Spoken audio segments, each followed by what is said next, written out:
Hello guys, welcome to our channel track anime, যেখানে আজকে আমরা দেখব সাকামোটো ডেইজের এপিসোড 10।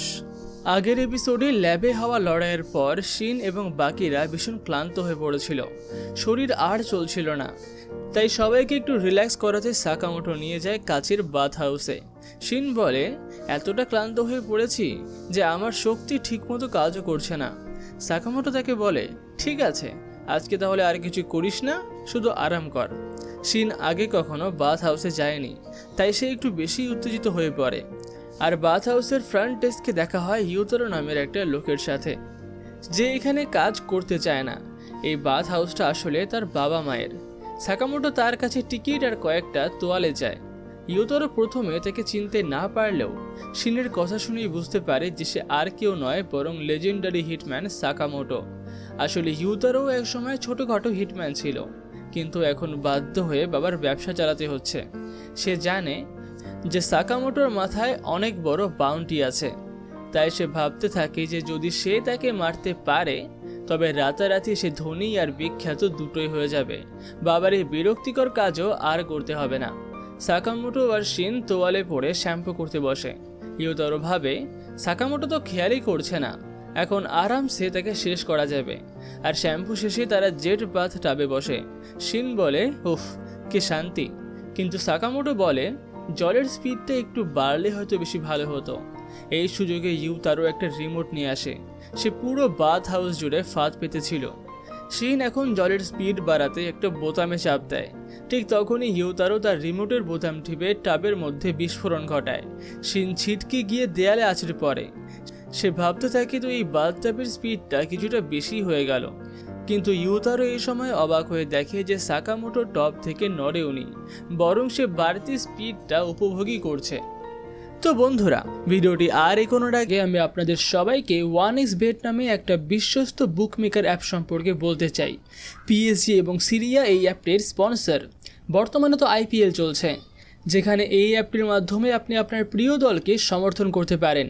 এখানে আপনি লাইভ ম্যাচের স্কোর দেখতে পারবেন, লাইভ ম্যাচ দেখতে পারবেন, এমনকি স্কোরের ভবিষ্যৎবাণী করে বাজিও ধরতে পারবেন, যেমন কোন দল জিতবে, কত রান করবে, কে সর্বোচ্চ রান করবে, সবই সম্ভব। এছাড়াও এই অ্যাপটিতে রয়েছে নানান ধরনের গেমস। আপনি পছন্দ মতো গেম বেছে নিতে পারেন এবং আমাদের দেওয়া লিঙ্ক ব্যবহার করে রেজিস্ট্রেশন করলে প্রথম ডিপোজিটেই আপনি পেতে পারেন 12,000 টাকা পর্যন্ত বোনাস। বিকাশ, নগদ, রকেট বা অন্যান্য সহজ পদ্ধতিতে ডিপোজিট এবং উইথড্র করতে পারবেন সহজেই। তাহলে আর দেরি কেন, পিন কমেন্টে দেওয়া লিঙ্কে ক্লিক করুন আর এখনই রেজিস্ট্রেশন করুন। আর এই আইপিএলে জিতে নিন বিশাল বিশাল ক্যাশ প্রাইজ। তবে এটি আর্থিকভাবে ঝুঁকিপূর্ণ হতে পারে, তাই দয়া করে নিজের দায়িত্বে খেলুন। তাহলে চলুন ফিরে আসা যাক মূল গল্পে। এরপরে তারা সনা রুমে গিয়ে বসে।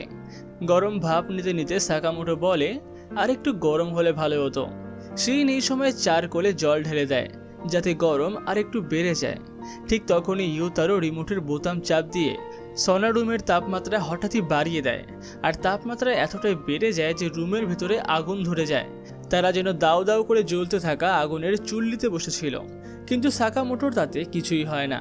উল্টে ইউতারো ভাবে, এর চামড়া কি লোহার তৈরি নাকি? শিনের অবস্থা কিন্তু এই সময় খুবই খারাপ হয়ে যায়। সাকামোটো তাকে নিয়ে বাইরে বেরিয়ে আসে। গরমে অজ্ঞান হয়ে যাওয়া শিনকে সাকামোটো ঠান্ডা জলে নামায়, কিন্তু ইউতারো জলকে এতটাই ঠান্ডা করে দেয় যে সেটি বরফে পরিণত হয়। তবুও সাকামোটো নির্বিকার, তার কিছুই হয় না। শিনের অবস্থা আরও খারাপ হয়ে যায়। এরপর ইউতারো ওয়াটারফলের জলের চাপ বাড়িয়ে দেয়, কিন্তু যতই চেষ্টা করুক সাকামোটোর কোনো কিছুতেই কিচ্ছু হয় না। উল্টে সে বেশ উপভোগই করতে থাকে। শিনের অবস্থা তখন করুণ, সে প্রায় জ্ঞান হারানোরই উপক্রম। ইউতারো তখন বুঝতে পারে যে কেন মানুষ সাকামোটোকে লেজেন্ডারি অ্যাসাসিন বলে। এরপরে সাকামোটো এবং শিন বাইরে চলে আসে। শিন ক্লান্ত হয়ে পড়ে, কিন্তু এদিকে ইউতারো এখন হেরে গিয়েও হাসতে থাকে। সে বুঝতে পারে যে সাকামোটোকে মারার চিন্তাটা করাই ভুল ছিল। সাকামোটো এরপর পিং পং বল খেলতে থাকে। ইউতারোর বাবা মা চেয়েছিল সে পারিবারিক ব্যবসা চালাবে, কিন্তু সে হিটম্যান হওয়ার স্বপ্নে ঘর ছাড়ে। তবে তোর বাবা বলেছিল, তোর ক্ষমতা নেই, তোকে ফিরে আসতেই হবে। আর তাই হয়েছে। ঠিক তখনই ইউতারোর পুরনো দুই বুলি এসে তাকে নিয়ে ব্যঙ্গ করে। তারা বলে, কিরে, তুই তো ধনী হতে গিয়েছিলি, ফিরলি কেন? ইউতারো রেগে গেলে তারা তাকে মারধরও করতে থাকে। আর এই সমস্ত সাকামোটো চুপচাপ দেখে। তারপর হঠাৎই পিং পং বল মেরে একটা গুন্ডাকে উড়িয়ে দেয়। অন্যজন ভাবে এটা নিশ্চয়ই ইউতারোর কাজ, তাই সে ইউতারোকে মারতে আসে। তখনই সাকামোটো তার আইসক্রিমের ডান্ডি দিয়ে ওই দুই গুন্ডাকে দূরে ছুঁড়ে ফেলে, আর ইউতারো অবাক হয়ে যায়। সে বুঝতে পারে যে সাকামোটো শুরু থেকে জানতো যে ইউতারো তাকে মারতে চাইছিল। ইউতারো তার কাছে ক্ষমা চায়, কিন্তু সাকামোটো হাসতে হাসতে বলে, তোর বাথ হাউসটা বেশ দারুণ, এত দারুণ ফিচার আমি আগে কখনো দেখিনি। এমন কথা শুনে ইউতারো ভীষণ খুশি হয়। প্রথমবার কেউ তার বাথ হাউসের প্রশংসা করছিল। সে বাবাকে ফোন করে বলে, বাবা, আমি এখন থেকে খুশি মনেই বাথ হাউস চালাতে রাজি। হিটম্যান হওয়ার আর কোনো ইচ্ছেই আমার মধ্যে নেই, ওটা আমার কাজ নয়। পরদিন শিনের শরীর প্রচণ্ড ব্যথা করছিল, কারণ বাথ হাউসে তার একেবারে ধোলাই হয়ে গিয়েছিল। এরপরে আমরা দেখি কয়েকজন লোক চীন থেকে জাপানে এসেছে। তারা লুকে ফেরত নিয়ে যেতে চায়। এদিকে লু, শিন আর সাকামোটো একটা চাইনিজ রেস্টুরেন্টে বসে লাঞ্চ করছিল। লু জানায় সে প্রথমবার বাইরে খাবার খাচ্ছে, কারণ সে বরাবরই তার ফ্যামিলি শেফের বানানো খাবার খেয়েই বড় হয়েছে। শিন ভাবে সে তো মাঝে মধ্যে ভুলেই যায় যে লু একটা বিশাল বড় মাফিয়া বসের মেয়ে। সে জিজ্ঞাসা করে, লুর কি কখনো চীনে ফিরে গিয়ে তার পুরনো বন্ধুদের সঙ্গে দেখা করতে মন চায় না? লু বলে এখানে তার শান্তিপূর্ণ জীবনেই বেশি ভালো লাগে, সে আর ওই সমস্ত মাফিয়ার ঝামেলায় জড়াতে চায় না। ঠিক তখনই চীনা গুন্ডারা সেখানে এসে হাজির হয় এবং সাকামোটোকে গুলি করার চেষ্টা করে, কিন্তু সাকামোটো তার চামচ দিয়ে সেই গুলিটাকে আটকে দেয় এবং সেই গুন্ডাকে টেবিলে ছুঁড়ে ফেলে। লু এই সময় চিনে ফেলে যে সেই লোকটি আর কেউ নয়, তার ফ্যামিলি গ্যাংয়ের উটাং। সে ভাবতো যে উটাং হয়তো মরে গেছে, কিন্তু উটাং বলে লুর বাবা মারা যাওয়ার পর তাদের গ্যাং নেতৃত্বহীন হয়ে পড়েছে, আর সে চায় যে লু ফিরে গিয়ে তার দায়িত্ব নিক। কিন্তু লু বলে সে আর কোনো মাফিয়ার সঙ্গে সম্পর্ক রাখতে চায় না। গ্যাং লিডার হওয়া বা না হওয়া নিয়ে তার কিচ্ছু আসে যায় না। এত কাছে থেকে লুকে দেখে উটাংয়ের নাক থেকে রক্ত পড়তে শুরু করে, কারণ সে ছোটবেলা থেকেই লুকে পছন্দ করত, কিন্তু লু তাকে ঘৃণা করত। কিন্তু টাং শুধু এই ভেবেই খুশি হয়ে যায় যে লু অন্তত তাকে মনে রেখেছে। লু বলে সে এখন সাকামোটোর দোকানে কাজ করেই অনেক খুশি। তখনই উটাং বুঝে যায় যে লুকে ফেরাতে হলে আগে তাকে সাকামোটোকে হারাতে হবে। শিন বলে যদি লড়াই করতেই চাও তাহলে আমি প্রস্তুত, কিন্তু উটাং জানায় যে সে এতটাও বোকা নয় যে লেজেন্ডারি হিটম্যানের সঙ্গে কোনো অস্ত্র ছাড়াই লড়াই করবে। এই বলেই উটাং অনেক দূরে চলে যায় আর সাকামোটোকে একটা ব্যাটেলের জন্য চ্যালেঞ্জ জানায়। শর্ত হলো যদি উটাং জিতে যায় তবে লুকে সে চীনে নিয়ে যাবে, আর সাকামোটো জিতলে উটাং তাকে জানাবে যে কে সাকামোটোর মাথায় পুরস্কার ঘোষণা করেছে। সাকামোটো প্রথমে রাজি হতে চায় না, কারণ সে লুকে বাজি ধরতে চায় না, কিন্তু লু এই শর্ত নিজেই মেনে নেয়। শিন বলে সে কি জানে সে কি করছে? যদি সে হেরে যায় তাহলে তো লুকে চীনে যেতে হবে।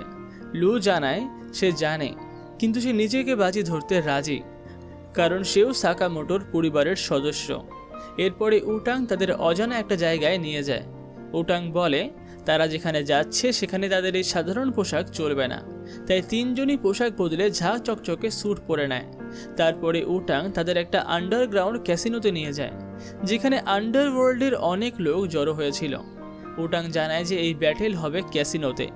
উভয় পক্ষ 30 মিলিয়ন ইয়েন দিয়ে শুরু করবে, আর 2 ঘন্টার মধ্যে যে বেশি টাকা জিতবে সেই বিজয়ী হবে।